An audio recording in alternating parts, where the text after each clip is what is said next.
ಕಾಲ್ ಮತ್ತೆ ಅದೊಂದು ಫೀಲಿಂಗ್ ಮಾಡ್ಕೊಂಡ ಸರ್ ನನ್ಗೆ 2 ಹೆಣ್ಮಕ್ಳು ಇದಾವ. ನನ್ ಗಂಡನ ಸೊಸೈಟಿ ಅದೇ ನನ್ ಜೀವನಕ್ಕೆ ಆಧಾರ. ಈಗ 2 ಹೆಣ್ಮಕ್ಳನ್ನ ಕಟ್ಕೊಂಡ್ ನಾನು ಏನ್ ಮಾಡ್ಬೇಕು? ನನ್ ಗಂಡಂದ ಏನೈತಿ ಅದ ನನಗೆ ನನ್ ಮಕ್ಳಿಗೆ ಬರಂಗ್ ಮಾಡಿ ಸರ್, ಅಷ್ಟೇ ನಂಗೆ ಕೇಳ್ಕೊಳದ. 2 ಹೆಣ್ಮಕ್ಳು ಕಟ್ಕೊಂಡ್ ನನ್ ಜೀವನ ಹೆಂಗ್ ಮಾಡ್ಬೇಕು ಇಷ್ಟೇ ಸರ್ ನಂಗೆ ಕೇಳ್ಕೊಳೋದು, ಮತ್ತೇನಿಲ್ಲ ಸರ್. ನಿಮ್ ಮುಂದೆ ಇದೇನ ಸರ್ ಕೇಳ್ಕೊಳೋದು? ನ್ಯಾಯ ಒದಗಿಸಿ ಕೊಡ್ರಿ ಸರ್, ಅಷ್ಟೇ ನಂಗೆ ಕೇಳ್ಕೊಳೋದು. ಫಸ್ಟ್ PUC ಆಗಿದೆ ಸರ್, ನನ್ NTC ಆಗಿದೆ ಸರ್. ನನ್ ಮಗಳು ಫಸ್ಟ್ ಇಯರ್ ಓದ್ತಿದ್ದಾಳೆ ಸರ್. ಸಣ್ಣ ಮಗಳು 8ನೇ ಕ್ಲಾಸ್ ಇದ್ವಿ ಸರ್. ಈಗ 2 ಹೆಣ್ಮಕ್ಳು ಸರ್. ನನಗೆ ಇರೋದೊಂದೇ ಸರ್ ನನಗೆ ಆಧಾರ, ಮತ್ತೆಂತದಿಲ್ಲ ಸರ್ ನನಗೆ.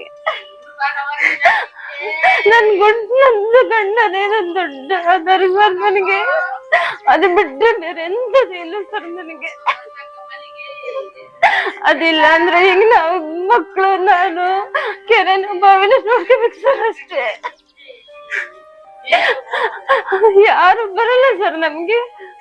ನನ್ ಗಂಡ ಬಿಟ್ರೆ ನನಗೆ ಅದೇ ಬಿಟ್ಟು ಮಕ್ಳು ಬಿಟ್ರೆ ಅದು ಕೆಲ್ಸ ಬಿಟ್ರೆ ಇನ್ನೊಂದು ಗೊತ್ತಿಲ್ಲ ಸರ್ ನನಗೆ. ನನ್ ಗಂಡ ಒಂದು ದಿನ ನನ್ನ ಹೊರಗ್ ಕಳಿಸಿಲ್ಲ ಸರ್. ಈಗ ನನ್ ಗಂಡ ಹೋಗಿಲ್ಲ, ನಾನು ಹೋಗ್ಬೇಕಾಗಿಲ್ಲ ಸರ್. ಈಗ ಮಾಡಿ ನನಗೆ ನನ್ನ ಒದಗಿಸಿ ಕೊಡಿ ಸರ್, ಇಷ್ಟೇ ಸರ್ ನಂಗೆ ಕೇಳ್ಕೊಳೋದು. ಸರ್ ಏನ್ ಹೇಳ್ಬೇಕಂದ್ರೆ 2 ಹೆಣ್ಣು ಹುಡುಗ ಅದಾವ. ಅಮ್ಮನ ಗಂಡ ಅಂತ ಖಾಲಿ ಅದ.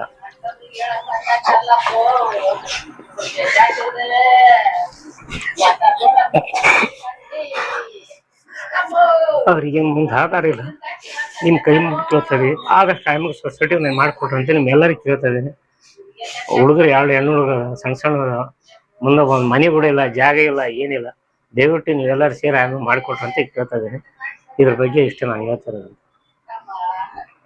ಸರ್. ಏನಂದ್ರೆ ಸರ್ಕಾರದಿಂದ ಪರಿಹಾರ ಬಂದ್ರೆ ಆದಷ್ಟು ಬೇಗ ಆಮೇಲೆ ಪರಿಹಾರ ಕೊಡೋದು ವ್ಯವಸ್ಥೆ ಮಾಡ್ಬೇಕು ಸರ್. ನೀವೆಲ್ಲರೂ ಸೇರಿ ನೀವು ಮಾಡೋದ್ರಿಂದ ಅದು ನಮ್ಗೊಂದು ಖುಷಿ ಆಗುತ್ತೆ, ಅವರು ಉಪಜೀವನಕ್ಕಾಗುತ್ತೆ. ಆದಷ್ಟು ಬೇಗ ನೀವೆಲ್ಲರೂ ಸಹಕಾರ ಮಾಡಬೇಕು. ಅಧಿಕಾರಿಗಳಿಗೆ ಎಲ್ಲ ಅಧಿಕಾರಿಗಳಿಗೆ ಹೇಳ್ತಿದ್ದೀನಿ ಸರ್, ನೀವು ಆದಷ್ಟು ಬೇಗ ಯಮನ್ ಬಗ್ಗೆ ಎಲ್ಲರೂ ಮನಸ್ಸು ತಗೊಂಡು ಅದೇನೈತೆ ಯಮನ್ ಸೊಸೈಟಿ ಆದಷ್ಟು ಬೇಗ ಮಾಡಿಕೊಟ್ಬಿಟ್ರಿ. ಅದನ್ನ ಆಗ್ಲಿ ಏನೊಂದು ಪರಿಹಾರ ಬಂದ್ರೆ ನಿಮ್ ಸರ್ಕಾರ ಗೌರ್ಮೆಂಟ್ ಇಂದ ನಾವು ಯಮನ್ ಕೊಡೋದು ಪ್ರಯತ್ನ ಮಾಡ್ತೀವಿ. ಬಾಯ್. ನಮ್ಮ ಸೊಸೆಗೆ ಮುಂದೆ ಒಳ್ಳೇದು ಕೆಟ್ಟದಕ್ಕೂ ಸರ್ಕಾರಗಳಿಂದ ಏನ್ ಬರೋದನ್ನ ಮಾಡಿಕೊಡ್ಬೇಕು. 2 ಹೆಣ್ಣು ಅದಾವು, ಒಂದು ಪೇಷಂಟು.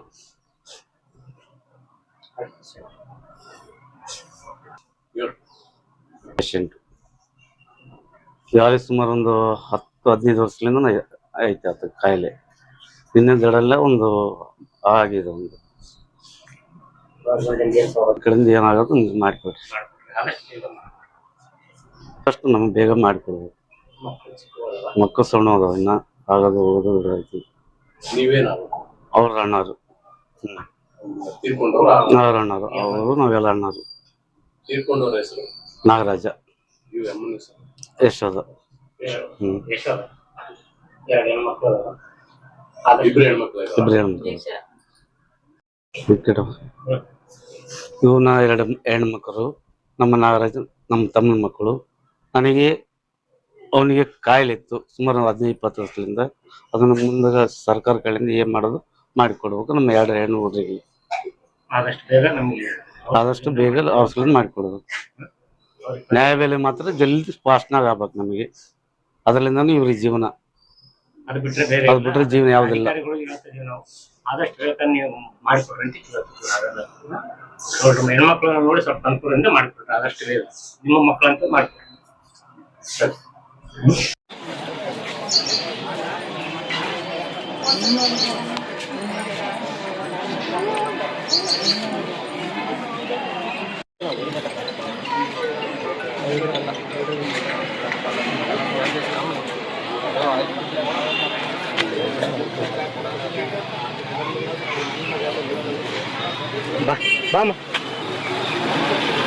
ಇಂದು ದಿನಾಂಕ 21/4/2026 ದಿವಂಗತ ನಾಗರಾಜ್ ನಾಯಕ್ ಅವರು ನಿನ್ನೆ ಹೃದಯ ಕಾಯಿಲೆಯಿಂದ ಮರಣ ಹೊಂದಿದ್ದಾರೆ. ಅದಕ್ಕೆ ಇವತ್ತು ನಾವೆಲ್ಲರೂ ಅವರ ಅಂತ್ಯಕ್ರಿಯೆಯಲ್ಲಿ ಪಾಲ್ಗೊಂಡಿದ್ದೇವೆ. ಹಾಗಾಗಿ ಒಂದು 2 ನಿಮಿಷ ಎಲ್ಲರೂ ಮೌನಾಚರಣೆ ಮಾಡಲ್ಲ, ಮತ್ತೆ ಒಂದು 2 ನಿಮಿಷ ಎಲ್ಲ ಪ್ರಾರಂಭ ಮಾಡ್ತೀವಿ. ಎಲ್ಲ ಮೃತರಿಗೆ ಶಾಂತಿ ಸಿಗಲಿ ಅಂತ ಒಂದು 2 ನಿಮಿಷ ಮೌನಾಚರಣೆ.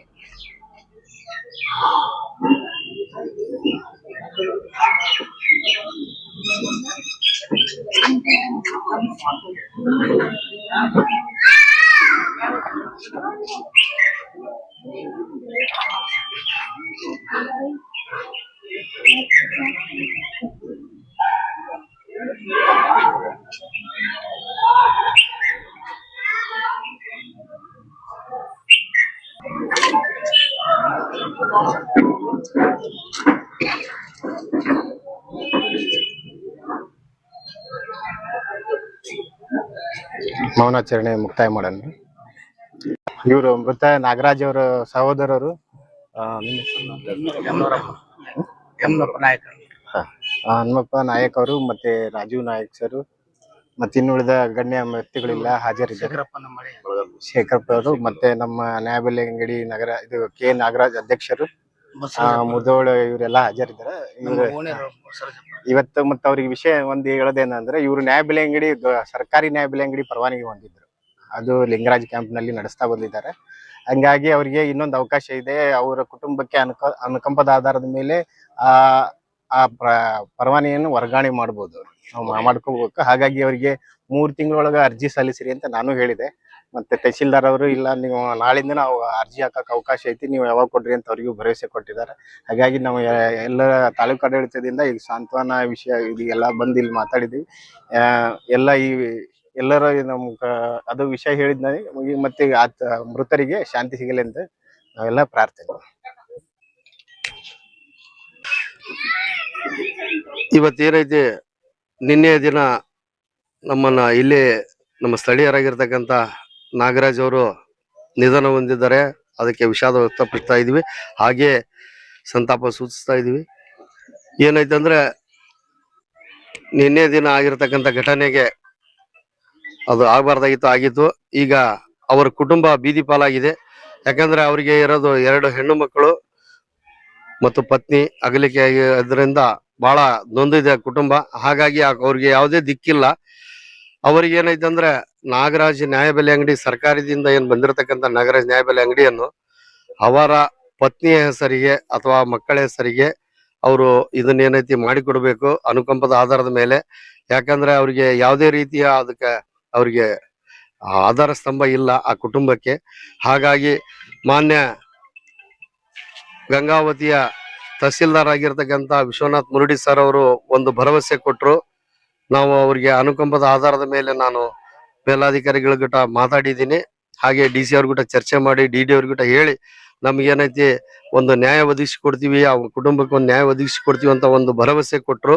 ಹಾಗಾಗಿ ನಮ್ಮ ಆಹಾರ ಶಿರಸ್ದಾರರು ಸುಹಾಸ್ ಸರ್ ಸಹ ಬಂದಿದ್ರು ಇಲ್ಲಿಗೆ. ಅವರು ಸಹ ತಹಸೀಲ್ದಾರ್ ಆದೇಶದ ಮೇರೆಗೆ ಬಂದಿದ್ರು. ಅವರು ಸಹ ಭರವಸೆ ಕೊಟ್ಟಿದ್ದಾರೆ, ಇವತ್ತು ಆ ಕುಟುಂಬಕ್ಕೆ ಯಾವುದೇ ತರದ ಅನ್ಯಾಯ ಆಗ್ಲಾರ್ದಂಗೆ ಅವರು ಸುಮಾರು 25 ವರ್ಷಗಳ ಹಿಂದಿನಿಂದನೂ ಅವರು ಹಂಚಿಕೆ ಮಾಡ್ಕೊಂತ ಬಂದಿದ್ದಾರೆ. ಹಾಗಾಗಿ ಅವ್ರಿಗೇನೈತಿ, ನಾವು ಇವತ್ತು ಒಂದು ಅವ್ರ ಕುಟುಂಬಕ್ಕೆ ಒಂದು ಅನುಕಂಪದ ಆಧಾರದ ಮೇಲೆ ನಾವು ನ್ಯಾಯಬೆಲೆ ಅಂಗಡಿಯನ್ನು ಕೊಡ್ತೀವಿ ಅಂತ ಒಂದು ಮಾತು ಹೇಳ್ತಾ ಇದ್ದಾರೆ. ಹಾಗಾಗಿ ನಾವು ಇನ್ನೊಂದು ಒತ್ತಾಯ, ಆದಷ್ಟು ಬೇಗ ಆ ಕುಟುಂಬ ಬೀದಿಯಾಗಿದೆ. ಯಾಕಂದ್ರೆ ಆ ಕುಟುಂಬ ಬೀದಿ ಪಾಲಾಗಿದೆ, ಯಾರು ಇಲ್ಲ ಕುಟುಂಬಕ್ಕೆ. ಆ 2 ಹೆಣ್ಣು ಮಕ್ಕಳು ಕಟ್ಕೊಂಡು ಹೋಗೋದು ಆಗಲ್ಲ ಮಹಿಳೆಗೆ.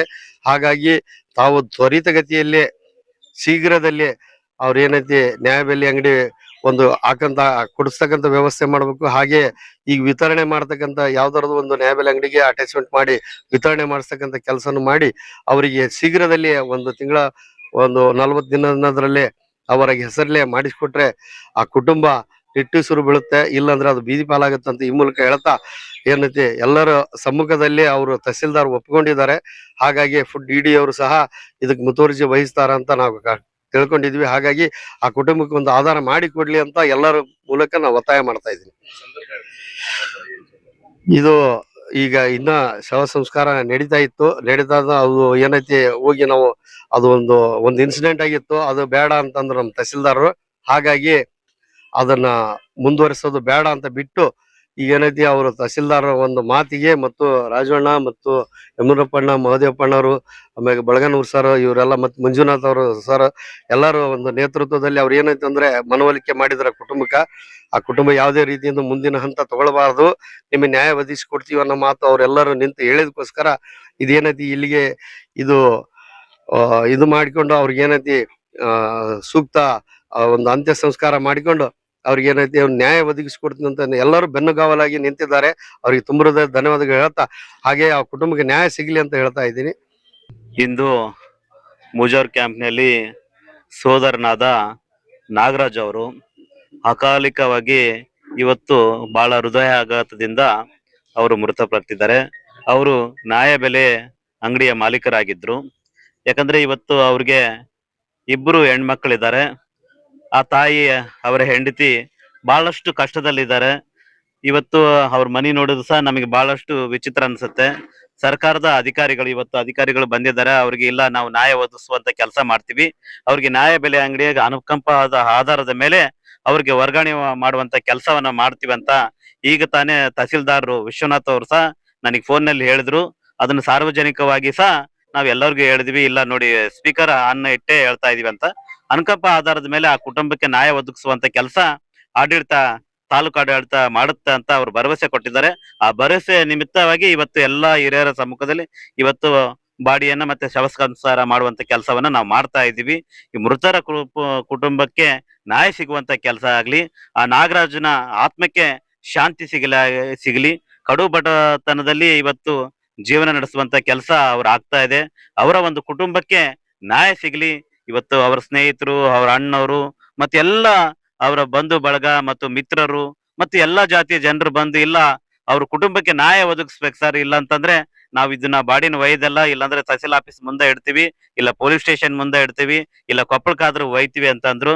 ಇಲ್ಲಪ್ಪ ಬ್ಯಾಡ, ತಡಿ, ಅಧಿಕಾರಿಗಳ ಹತ್ರ ಮಾತಾಡೋಣ, ಯಾಕ ಯಾವುದೇ ಕಾರಣಕ್ಕ ಒಂದು ಆಶೋತ್ತರ ಮಾಡ್ಬೇಡ್ರಿ ನೀವೆಲ್ಲರೂ. ಯಾಕಂದ್ರೆ ವಿಶ್ವನಾಥ್ ಅವರು ಮತ್ತು ಫುಡ್ ಇನ್ಸ್ಪೆಕ್ಟರ್ ಅವರು ಸಹ ಇವತ್ತು ಹೇಳಿದ್ದಾರೆ, ಇಲ್ಲ ನ್ಯಾಯ ಒದಗಿಸುವಂತ ಕೆಲಸ ತೀರಿಸ್ತಾರ ಅವರು, ನ್ಯಾಯ ಒದಗಿಸ್ತೀವಿ, ಅವ್ರಿಗೆ ಅನುಕಂಪ ಆಧಾರದ ಮೇಲೆ ಆ ವರ್ಗಾವಣೆ ಮಾಡುವಂತ ಕೆಲಸ ನಾವು ಮಾಡ್ತೀವಿ ಅಂತ ಹೇಳಿದ್ದಾರೆ. ಅದಕ್ಕಾಗಿ ನಾನು ಅವ್ರ ತಂದೆ ತಾಯಿಯರಿಗೆ ಮತ್ತೆ ಅಣ್ಣನವರಿಗೆ ಮನವೊಲಿಸುವಂತ ಕೆಲಸ ಮಾಡಿದೀವಿ. ಆ ನಿಟ್ಟಿನಲ್ಲಿ ಇವತ್ತು ಅಂತ್ಯ ಸಂಸ್ಕಾರ ಮಾಡ್ತೀವಿ. ಮುಂದಿನ ದಿನಗಳಲ್ಲಿ ಪಾಪ ನಮ್ಮ ಮುದ್ದೆಬಾಳಿ ಬಹಳಷ್ಟು ಅವರ ಸ್ನೇಹಿತರು ಅವರೆಲ್ಲರೂ ಇಲ್ಲ ಶಾಬುದ್ದೀನು, ಯಾಕಂದ್ರೆ ಇಲ್ಲ ರೀ ಇವ್ರದ್ದು ಮನಿ ಕಷ್ಟ, ಯಾಕಂದ್ರೆ ಅವ್ರ ಹತ್ತಿರದಿಂದ ಅವರ ಕಷ್ಟ ಮತ್ತೆ ನಷ್ಟ ಎರಡನ್ನೂ ನೋಡ್ತಾ ಇದ್ದಾರೆ. ಆತ ಹಾರ್ಟ್ ಫೇಲ್ ಆಗಿ ಸರಿಸುಮಾರು ಬಹಳ ವರ್ಷಗಳಿಂದ ಹಂಗೆ ಕುಂಠಿತ ಜೀವನವನ್ನು ನಡೆಸ್ತಾ ಇದ್ದಾರೆ. ಬಟ್ ಆ ಸಂದರ್ಭದಲ್ಲಿ ಸಹ ಜೊತೆಯಾಗಿ ಸ್ನೇಹಿತರು ಅನೇಕ ಜನ ಅದು ಕಮಿಷನ್ ಹಣ ಅವರೆಲ್ಲ ಕುಟುಂಬಕ್ಕೆ ಹೋಗುತ್ತೆ. ಮತ್ತು ಇದ್ರಾಗ ಬೇರೆ ಮೂರನೇ ವ್ಯಕ್ತಿದನು ಯಾವುದು ಇದು ಪಾತ್ರ ಇರ್ಲಾರ್ದಂಗೆ ಆಗುತ್ತೆ ಅಂತ ಹೇಳ್ತಾ, ಇನ್ನು ಅದು ಅವಕಾಶ ಎಲ್ಲಿ ಮಾತ್ರ ಅದು ಅವಕಾಶನೇ ಇಲ್ಲ ಅಂತಂದರೆ ಅದು ನಿಯಮದ ಪ್ರಕಾರ ಏನಿದೆ ಮಾಡಿರಿ. ನಾವು ನಮ್ಮ ರಾಜ್ಯಾಧ್ಯಕ್ಷರು ಕೃಷ್ಣಪ್ಪ ಅವ್ರ ಗಮನಕ್ಕೂ ಇದನ್ನು ತಂದಿದ್ದೀವಿ. ಇದು ಬರೀ ಇಲ್ಲಿ ನಮ್ಮ ತಾಲೂಕು ಅಥವಾ ನಮ್ಮ ಜಿಲ್ಲೆಯಿಂದ ಇವರೆಲ್ಲ ಮಾತು ಕೊಟ್ಟಿದ್ದಾರೆ. ತಹಸೀಲ್ದಾರ್ ಸಾಹೇಬ್ರೆಲ್ಲರೂ ಇವರೆಲ್ಲ ಬೇಗನೆ ಶಿಫಾರಸು ಮಾಡ್ತಾರೆ, ಅದ್ರಾಗ ಎರಡು ಮಾತಿಲ್ಲ. ಅವ್ರ ಮೇಲೆ ನಮಗೆ ಸಾಕಷ್ಟು ವಿಶ್ವಾಸ ಐತೆ. ಅವರೆಲ್ಲ ಯಾರಿಗೂ ಯಾವುದು ಇಲ್ಲಿವರೆಗೂ ತೊಂದರೆಗಳು ಕೊಡೋಂಥದ್ದು ಯಾವುದೂ ಆಗಿಲ್ಲ ಎಲ್ಲ ಅಂಗಡಿಕಾರರಿಗೆ. ಅದಕ್ಕೆ ಇಲ್ಲಿಂದ ಹೋದ ನಂತರ ನಾವು ನಮ್ಮಲ್ಲಿ ಬೆಂಗಳೂರು ಲೆವೆಲ್ನಲ್ಲಿ ನಮ್ಮ ರಾಜ್ಯಾಧ್ಯಕ್ಷರ ಮುಖಾಂತರ ಅಲ್ಲೇನೂ ನಾವು ಅದನ್ನು ಆದಷ್ಟು ಬೇಗ ಆಗಕ್ಕೆ ಪ್ರಯತ್ನವನ್ನು ಮಾಡ್ತೀವಿ ಅಂತ ಹೇಳ್ತಾ ನಾನು ಹೇಳ್ತೀನಿ.